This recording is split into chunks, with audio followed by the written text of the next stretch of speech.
Thank you, Matt. I'd like to start off saying good luck to Coach Deggs this weekend as they open the baseball season on Friday, and a special night of remembrance for the Robichaux family and Colleen and their entire family. I know it's going to be a great occasion this weekend, and I certainly would love to be here. Unfortunately, we'll be at Troy and be unable to attend, but just wanted to express my feelings about Coach Robichaux and Coach Deggs and how much I believe in them and believe in our program here, and wish them the best this weekend. Also, congrats to Coach Glasgow on getting his season started off this past weekend. Looking forward to watching them play soon as well. Uh, Secondly, I'd like to apologize for my unsportsmanlike behavior the other night. It got a little bit out of hand, and certainly not my intentions. I apologize to our staff, our team, and certainly administration, and deserved apology also goes to our fan base and our university, because that's not the behavior that I normally exhibit, and thought I knew what I was doing, but evidently not. So wanted to get that out of the way to start with. From a basketball standpoint, we had a great victory over Georgia State. Got off to a good start, and then at halftime with a lead, we come out the second half and did not do what we needed to do in transition. We lost our guys two or three times, didn't score the first possession. They go get a layup. We didn't pick the ball up, get matched up, gave up easy baskets and lost the lead, and then faced a deficit. We switched defenses late in the game with about 5 minutes to go. I thought it was a big plus for us. It slowed down the pace of the game, and we were able to come back and tie the game and get ahead. They tied it, and we had the last shot. We chose to go with Malik Wilson. Cedric had the hot hand, but Malik made the play. We knew they'd hedge a high ball screen, and he went around his man, the post player, and then he went around a post player at the rim also. And I think if he'd have missed it or dropped it off, Tyre Smith could have dunked it back in. So really good way to finish that game on a high. Then we come back knowing we have a chance to move up in the standings, get in the middle of the pack if we can beat Georgia Southern, one of the better teams in our league, like Georgia State. And we didn't defend. It was one of our worst defensive games in conference that we've had. We gave up 58%, maybe 54, I'm not even sure.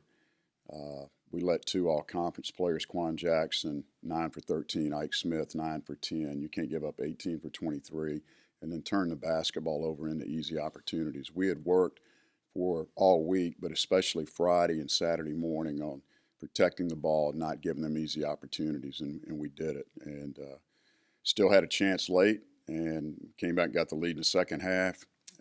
We missed a couple of front ends and one-and-ones that really hurt us in a big three-point shot, or it would have been a one-possession game right down to the wire. And we've shot free throws great at home all year. We're shooting 82% at home, but we missed them the other night when we really needed to make them. So disappointing. We missed a big opportunity to really help ourselves in a wide-open Sun Belt race. And we look forward this week to going to South Alabama, a team that we lost to earlier in the year by 3 points at home. And then to Troy, a team that we were fortunate enough to beat pretty good. Shot the ball well here that night. They didn't. And these are teams that are directly in front of us in standings, and we have a chance to move up in our seeding if we play well.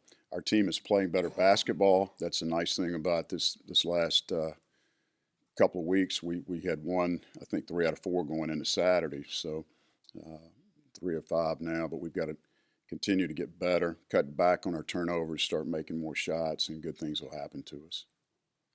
Think fatigue was a factor, not just down the stretch Saturday, but maybe the entire game, as far as after the emotional win Thursday and shorthanded in the backcourt to start with. It's always difficult to come down off a high like we were Thursday night. We talked about it. We had a good practice Friday, but there was definitely some fatigue. And with Malik coming off an injury, Cedric's feet are bothering him, and to play 40 minutes, it's a lot to ask from a young man. So I think it did play into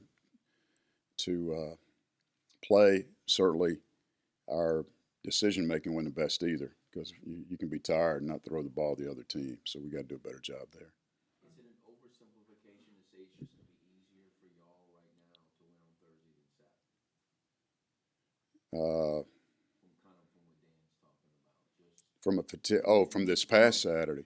Well, you got more rest. I mean, From here on out, though, I'm saying. on Is there Thursdays and easier Saturdays. games on Thursdays? Sometimes maybe, yeah. In the perfect world, I mean, a lot of people ask me why we don't play our home games at 2 o'clock on Saturday afternoon, like a lot of people in our league do. And I've always enjoyed the Saturday night crowd that we have, even going up against Mardi Gras balls, et cetera. This will be the last Saturday night game that we do host against Georgia Southern. But I like the teams to wait, and I like to give ourselves more rest, especially when you're shorthanded. Monroe's going through the same thing, and they play their games early, and I think it is a factor. So, got to be able to play Thursday and Saturday and just balance it. Understanding that you are missing guys, what can be done so that Cedric maybe doesn't have to go 40? What options?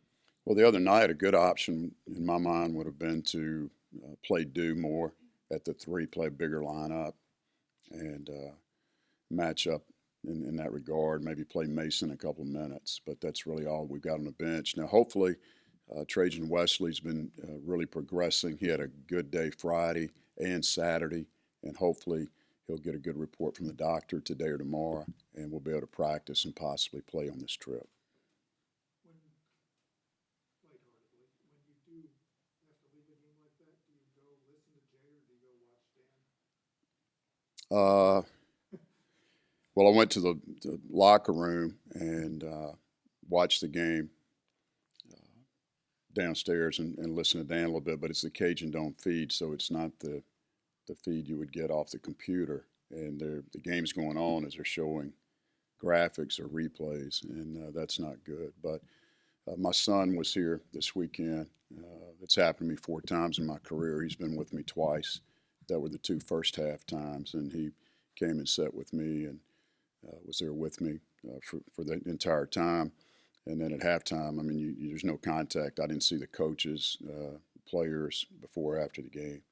So I went up to the office and watched it. And I did try to listen to Jay, to be honest, and mute the TV or the Cajun Dome feed, but there was a time lapse difference. I don't know who was first, but it wasn't good. So Is it always, I'm sure it's hard to know, like, would it have made a difference if I'm there, or did you watch the game and you have you have an assistant coach who's been with you for years, so it's not like things were drastically different. no, things. I mean, again, some substitutions. A couple of things would have been different for sure. Just having a feel for the game, but when our coach that has a scout is responsible for making the decisions afterwards, and it was Coach Harden, and he had a great game plan in place, and that's something that we take pride in. We really do a good job scouting, so it really doesn't change. You could change defenses a little bit, just on a whim, kind of like the other night, the 2-3. We talked about slowed the pace down. We changed defenses against Georgia State in the championship game years ago, and it played to our favor also. Do you pick stuff up watching it that way as opposed to when you regularly break down film or even when you're in a game in live action? What are you picking up differently that you wouldn't otherwise? You get frustrated. I think you look and you see a one-handed pass that's stolen or uphill pass that's stolen, and why are we doing this? We didn't work on it. So you can yell at the TV a little bit that you wouldn't yell during the game, probably. On shorthand thing, what's Calvin's status? Is he? He had torn a quad muscle in shooting practice on Thursday, so I don't know how long he'll be out. He's doing some stretching and different things, according to BJ. I've not talked to BJ since before the game on Saturday. Was that, you mentioned the other time that you had gotten thrown out? Was that the earliest, and was it more just interaction between you and an official that got in, or how would you kind of describe it? The first time? Yeah. It was a similar situation. It was very early in the game. It was at the first media timeout. Actually, 4 minutes into the game, we were playing Southwest Texas, which is now Texas State, and there was a loose ball in front of our bench, and one of my guys dove on the floor, and they had a guy that went and jumped on the pile. Let's just go pile on. And I've had a couple players lose 2 teeth in that situation, and I don't like it. And I got up and was very demonstrative about it. Now that's a foul. You cannot jump on the pile. But got a technical foul in that one, and then I was going to get my money's worth because I knew the official that gave me the technical, and there's no way he would have given me another one. And a guy that was supposed to be at Texas A&M in College Station, about 50 miles down the road, was suddenly assigned to our game, and he didn't want to be in Huntsville, and he didn't really know what was going on, and he gave me a technical and threw me out. So, I mean, it was a similar type thing the other night, or in terms of classifying yeah, why I mean, so early in the game? well, I don't know. You have to ask the official. I mean, I didn't curse. I asked him to.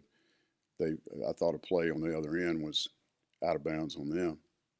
And when our crowd is super demonstrative, I think they've got a good beef usually. And I asked the crew chief, for a ruling, or did he see it overrule him? He said it's not in his area. He said it's in the other guy's area. So when I asked him, he said it wasn't in my area. I didn't see it.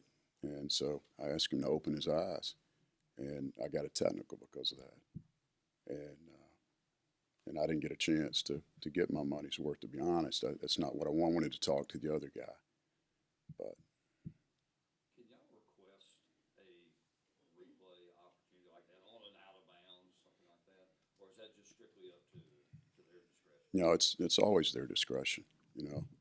So they have the final word, and they go off. They don't have press conferences, and for good reason. But no, it is what it is, and it stands.